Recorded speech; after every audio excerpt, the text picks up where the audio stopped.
Hola, clase. In this lesson, you're going to do a self-reflection.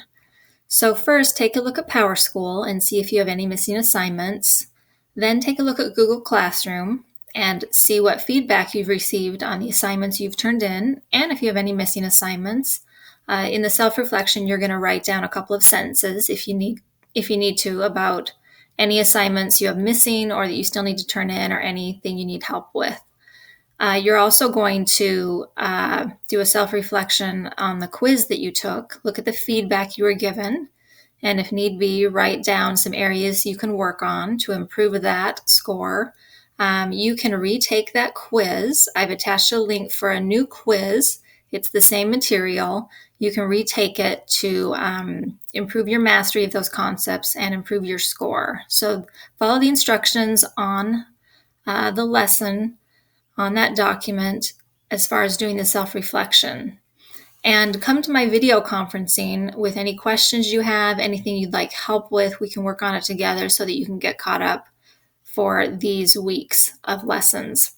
So let's take a look at the information, the content for weeks 1 through 3.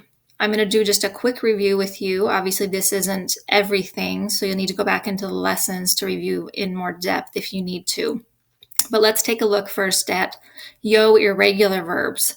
So these are verbs that are irregular in the yo form, and the other conjugations of the verb follow a regular pattern. So some of these verbs are yo-go verbs, meaning they have go at the end of the yo form. So verbs like salir, yo salgo, poner, yo pongo. And then the other forms follow the regular pattern of an IR or ER verbs. There's some other yo-go verbs that have spelling changes. Verbs like tener and decir, yo tango, yo digo, you'll notice decir, the E changes to an I. And with tener, in the other persons, there's an E to IE stem change. So you'll need to go back and review those. Other verbs that have different types of irregular yo forms are verbs like dar and conocer, yo doy, yo conozco. And then the other forms follow a regular pattern. So take a look at your yo irregular verbs if you need to. Next, we have the personal a. We use the personal a when the direct object is a person, a group of people, or an animal. So I would say, yo llamo a Sara. I call Sarah. Sarah is the direct object, so I need that personal a there because she is a person. Yo visito a mis abuelos. Mis abuelos is the direct object, and they're people, so I'm going to put the a in there. We do not use the personal a, the a personal, if the direct object is a thing. So yo busco mi tarea. Mi tarea, my homework, is the direct object. It's a thing, so I'm not going to put the a in there. Yo voy a visitar España. I'm going to visit Spain. España is the direct object. It's not a person, so I'm not going to put the a there. Next, let's move on to present progressive. Present progressive expresses what is happening right now. So take a look at the formula. I need the present tense of a star plus my gerund. The gerund is the word with the ando or yendo ending, and that's equivalent to ing in English. So an English example would be, I am eating. So here I have yo estoy, the form of a star, and then comiendo. Remember, er and ir verbs have the yendo ending.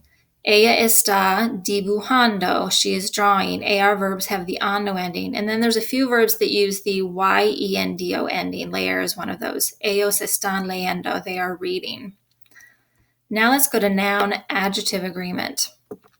Remember that adjectives must agree in number, singular, plural, and gender, masculine, feminine, with the noun they modify.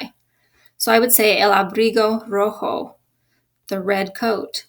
Since abrigo is singular and masculine, I need to keep rojo, rojo. I wouldn't change it to roja, and I wouldn't make it rojos. La falda blanca, singular and feminine, the white skirt. Los pantalones azules, the blue pants. So I'm going to make azul plural by adding an es because pantalones is plural. And la chaqueta verde, the green jacket. Verde ends with an E. It's going to stay an E. Okay, here's some more examples down here where I've added a verb. El abrigo es rojo. I still have to have my adjective agree with my noun.